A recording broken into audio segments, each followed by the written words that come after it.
Cédric, ça va? Ça va et toi, Jean-Gilles, ça va bien? Alors, dis-moi, si je te dis Guyane. Moi, je te réponds Yana Doko et Miss France. Ah ouais. Ah ouais. Pourquoi Yana Doko, au fait? Parce que Yana Doko, je pense que dans les mois à venir, ils vont représenter la Guyane sur un plan international, ce que fait aujourd'hui la Miss France. Donc, Confiance. confiance, ça donne beaucoup de confiance. Donc, on est content parce que forcément, on représente une petite région.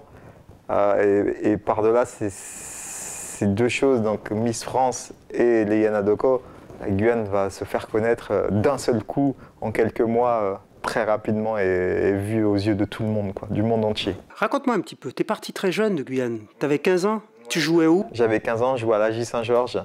Je m'entraînais sur le terrain à Mirza, juste derrière chez moi. Et puis j'ai eu la chance d'aller en sélection, je pense que c'est ce qui m'a aidé derrière à avoir un peu plus de séances, à rencontrer aussi Monsieur Contou qui était très dur. Et c'est ce que je retrouve aujourd'hui, il était vraiment dans le vrai. Voilà, je suis parti à l'âge de 15 ans, je suis parti à Rennes, après avoir fait le tournoi de la Coupe nationale à Clairefontaine. Puis derrière, j'ai enchaîné, et puis je me suis retrouvé à signer pro à 24 ans, à Brest, mon premier contrat. Puis derrière, j'ai eu la chance de jouer plus de 300 matchs, que ce soit de Ligue 2 ou de National. Donc je suis fier de ce que j'ai fait aujourd'hui parce que c'était pas gagné. J'aurais jamais misé sur une carrière comme ça, mais je suis très fier aujourd'hui. Ouais. Je pense que j'ai été au bout de ce que je pouvais faire. Et ça, c'est une fierté. À Boulogne, tu décides d'arrêter ta carrière il y a 2 ans, c'est ça? On est entre 3 ans, 3 saisons, parce que c'est vrai que se chevauche 3 saisons et 4, où je décide d'arrêter parce que je pense qu'avoir fait un burn-out, il faut l'avouer aussi. Je suis parti à l'âge de 15 ans. 15 ans après, je me retrouve où le club est dans une situation assez difficile, où on me pousse un peu vers la sortie. Je pense pas avoir mérité ça. Et puis, je leur dis concrètement, j'arrête, il me restait une année de contrat. On trouve un accord, j'arrête et puis j'irai faire autre chose. Puis c'est là que je pars un peu en cuisine au départ. Et puis je demande à mon chef cuisinier, mais la cuisine, je vais pas pouvoir rentrer chez moi comme je veux, profiter de la famille. Il me dit, mais t'as déjà essayé la boulangerie? Alors, je fais, non, du tout. Et là, il me dit, essaye pour voir. Et puis j'ai un ami. Tu vas y aller 3 jours et puis tu vas voir. J'y vais 3 jours chez cet ami, au chef de cuisine, et là, super. Je prends un pied comme pas possible, quoi. Et là, je lui dis, je pense que c'est là que je vais partir.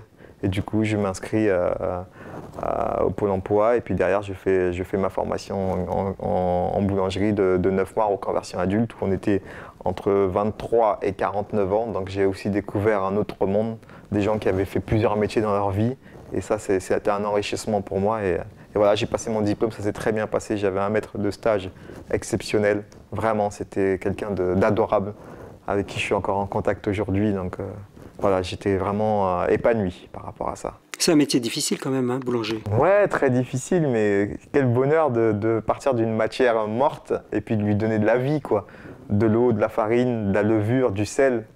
Hop, on met tout, ça tourne, on laisse reposer 15 heures. Et puis derrière, quand ça sort du four, on est heureux, quoi. Donc oui, c'est un métier difficile, moins difficile qu'il y a 30, 40 ans. Parce qu'aujourd'hui, on a des techniques pour aller un peu plus vite, mais c'est un beau métier, quoi. C'est vraiment un beau métier. Alors dis-moi, mais ça n'a pas duré, quoi? Non, ça a duré. Alors j'ai arrêté pendant 2 mois, et puis le coach de Tarbes, qui était coach à l'époque à Boulogne en réserve, avait besoin de 2 ou 3 joueurs d'expérience pour pouvoir encadrer les jeunes. Et là, il m'appelle. Il me dit, Cédric, écoute, moi j'ai besoin de toi parce que je connais ta mentalité, je sais que tu es quelqu'un de bien, on voudrait encadrer les jeunes, qu'est-ce que tu en penses? C'était à Boulogne, hein, donc il faut bien voir qu'il y avait une partie professionnelle et une partie association à Boulogne. Moi, je suis parti dans la partie association où je ne côtoyais plus les professionnels. Donc je lui dis, moi, ça ne me dérange pas, il faut qu'on trouve un accord par rapport au fait que je vais perdre un peu plus de temps maintenant avec la nounou et tout. On a trouvé un accord. Ça n'a pas été difficile. Et de là, j'ai cumulé la boulangerie et joué en DH, parce qu'à l'époque, c'était DH. Et un peu plus tard, après, j'ai même eu le droit de retourner m'entraîner avec l'équipe première. Donc des fois, je faisais du 2h, 9h, et à 9h30, j'étais sur le terrain, en train de m'entraîner avec l'équipe première. Donc, 2h du matin, 9h du matin, hein, on précise bien.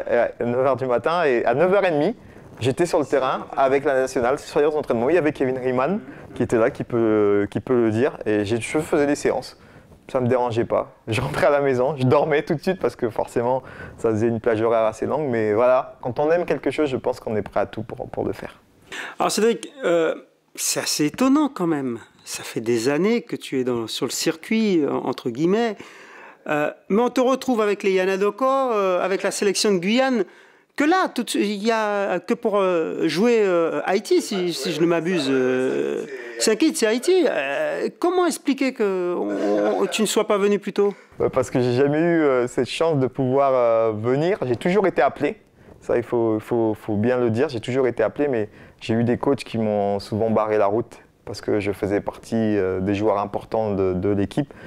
Donc, j'ai jamais eu l'occasion. J'ai toujours décliné les convocations. Donc, voilà. Et puis là, le coach, il m'a dit vas-y, quoi. Mais moi, j'ai vu la sélection sortir. Et puis, je me suis dit peut-être que le sélectionneur, il sait plus que je joue. Et là, Anto, Souberville, lui dit ah bah tiens, il y a Cédric Fabien. Il est à Tarbes, il est là. Il a toujours voulu venir. Et le coach, il m'appelle et ni une ni deux, oui, quoi. Ah oui, tout de suite. T'étais prêt? Ah, j'étais prêt. Volontaire. Décidé. Oui, parce qu'en jeune, j'ai fait toutes les sélections. Donc pour moi, c'était naturel. Je ne découvrais pas la sélection de Guyane. C'est en moi, c'est ancré en moi. Je suis né là-bas, j'ai vécu là. C'est tout pour moi, quoi. Donc la sélection, c'était logique pour moi. C'était frustrant pendant les 2 autres campagnes de ne pas y être? Pire que frustrant, parce qu'il y avait mon frère qui était, il me racontait tout ce qu'il vivait, je suivais partout, Anto me racontait, Kevin me racontait. C'était assez frustrant, les collègues qui me disaient « T'as vu la Guyane, ce qu'ils ont fait ?» Ouais, j'ai vu, mais j'aurais pu y être. Voilà. Au final, je ne sais pas si c'est un coup de chance à 35 ans bientôt, te dire « Tu fais 2 matchs, tu es qualifié pour la Gold Cup, tu vas peut-être y aller. » Qu'espérer de mieux? Franchement, on ne peut pas espérer mieux, quoi, à mon âge. Alors dis-moi, tu as découvert, donc, comme tu le dis, il y a peu, cette sélection de Guyane. Comment tu as trouvé justement cette sélection? Comment tu as trouvé ce groupe, même si tu connaissais quelques joueurs? Quelques joueurs, ouais, dans Ludovic Ball, Kevin Riemann et Anto Souberville. J'étais agréablement surpris par l'ambiance qu'il y avait, par la qualité des joueurs aussi, même les joueurs locaux, agréablement surpris, même par la qualité du staff, kiné. J'ai vécu dans des clubs où on n'avait pas tout ce qu'il y avait en sélection. Et moi, ça a été mon premier match que j'ai pu faire en Guyane contre Saint-Kyst. J'ai joué avec Hugues, mais c'était un régal, quoi. Je me suis régalé. Ouais, je me suis régalé. C'était une connexion, voilà, ça s'est fait. Vous savez, dans la vie, on rencontre des gens, c'était une belle rencontre pour moi. En quelques jours, on devait préparer un match important sans se connaître. Ça s'est super bien passé, quoi, parce qu'on avait 2 profils différents, mais je pense qu'on pense le même football, on vit le même football et c'est quelqu'un d'adorable, quoi. Haïti, 2 déplacements en Haïti.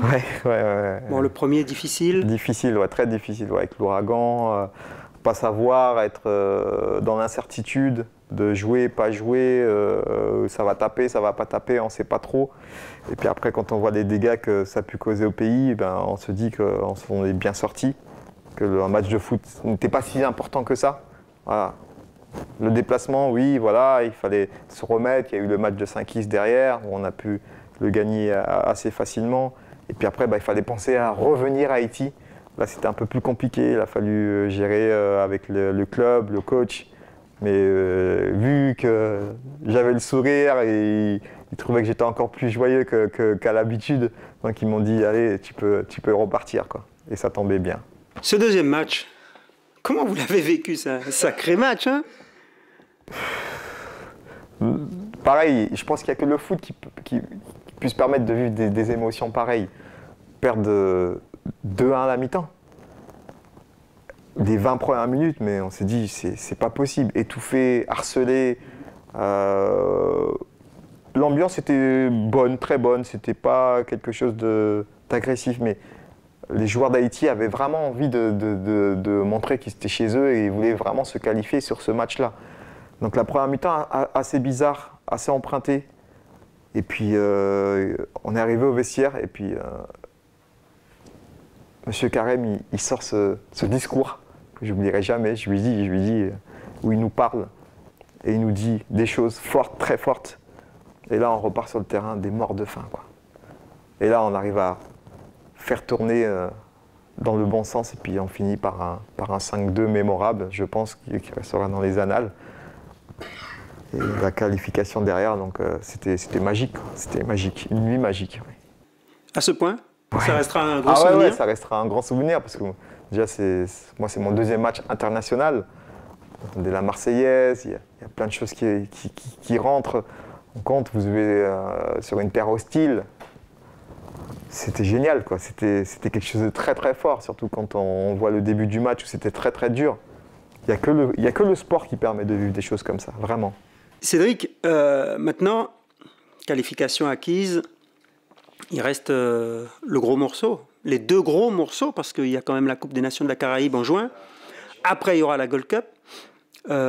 Comment tu vois ça? Comment tu appréhendes ça? La Coupe des Caraïbes, je pense que ça peut être une bonne préparation pour justement entamer la Gold Cup. Maintenant, on ne connaît pas encore le tirage. On verra dans quel groupe on sera reversé. Ça aussi, ça déterminera beaucoup de choses. Je pense que ce sera la cerise sur le gâteau parce qu'on a fait quelque chose que personne n'avait fait auparavant pour la Guyane. Donc voilà, je pense qu'il faut y aller sans pression. Il faut y aller pour représenter le pays du mieux possible. Et puis, ça le fera. On a des joueurs de qualité. Je pense que le sélectionneur appellera peut-être d'autres joueurs que ceux qui ont vécu la qualification, peut-être, sûrement même, je pense. Mais je pense que ça doit être une fête, ouais. Ça doit être une fête bien préparée pour pouvoir justement aller le plus loin possible. On en parle beaucoup entre joueurs. Hein, tout le monde a envie d'y aller. Ah oui. Et justement, le fait de penser que peut-être que le coach va appeler d'autres joueurs, c'est forcément condamner certains qui étaient là. Certains qui étaient là. Comment tu vis ça? Comment tu vois ça? Est-ce que quelque part, c'est peut-être enlever la récompense à certains? Ouais, non oui, sûrement, mais avec le recul aujourd'hui, à bientôt 35 ans, comme je dis, que j'y suis ou pas, pour moi, ça y est, c'est acquis, quoi. On a fait quelque chose de grand, on fait partie. Alors, il y aura forcément des déçus, c'est comme ça, dans la vie, dans le sport, on est forcément déçu un jour ou l'autre, mais voilà, le coach, il fera ses choix, c'est comme ça, il faudra les accepter. Et moi, je le prends avec beaucoup de recul. Et je te dis honnêtement, je joue, je m'entraîne, mais j'y pense pas un instant. Il y a un temps pour tout. Il y a un temps pour travailler, tu es au club, je passe mes diplômes. On verra peut-être début juin, voilà, là je vais commencer à y penser, à attendre la liste tranquillement. Mais avant ça, non, je n'y pense pas à ça. Je suis à 100% pour mon club aujourd'hui et la sélection, ça viendra après. Ouais. Cédric, bon, on va terminer là-dessus. C'est un petit peu, tu as découvert un peu le public guyanais, parce que ça faisait longtemps. Hein, ouais, ça faisait très longtemps. Ouais, on dira que tu n'as jamais eu l'occasion, tu n'avais jamais eu l'occasion avant de jouer face à un tel public. Non, du tout. Beaucoup de joueurs disent on est déçus parce qu'on espérait plus d'engouement après la victoire d'Haïti. Tu fais partie de ceux-là? Ouais, moi je fais partie des joueurs qui pensent que... Je ne sais pas si les Guyanais se rendent compte de la portée de cette qualification. On reste une région qui se qualifie pour ce qu'on pourrait appeler un championnat d'Europe des Caraïbes, grossièrement. C'est quelque chose, moi j'ai eu des messages de partout, quoi. Des gens qui nous félicitaient, et j'ai l'impression qu'en Guyane, on ne se rend pas compte de l'engouement. C'est comme Miss France. Moi, j'étais comme un fou. J'ai voté 5 fois pour elle, quoi. Mais parce que tu es proche du truc et tu te dis, elle va y arriver, c'est la première fois. Et j'aimerais que les gens se rendent compte de cet engouement, que c'est très difficile, ça reste du sport. Peut-être que nous, on vit pas en Guyane, mais on vit comme des Guyanais, quoi. Et je trouve que les gens n'ont peut-être pas encore compris vraiment où l'exploit qu'on a réalisé pour pouvoir emmener la Guyane, ça ne sera pas d'aussitôt. Quand je regarde la Martinique et la Guadeloupe, les premières fois où ils se sont qualifiés, mais c'était démentiel. Hein. Bon, allez, on va dire que ça va venir. J'espère, c'est le but du jeu. C'est créer quelque chose autour de cette marque aujourd'hui, qu'on pourrait appeler ça comme ça, Yana Doko. et faire quelque chose de bien, de grandiose et emmener des gens avec nous, emmener un peuple avec nous et pas se limiter à être petit, petite région. Non, il faut penser grand, faut être fier de ce qu'on a fait et aller le plus loin possible, quoi.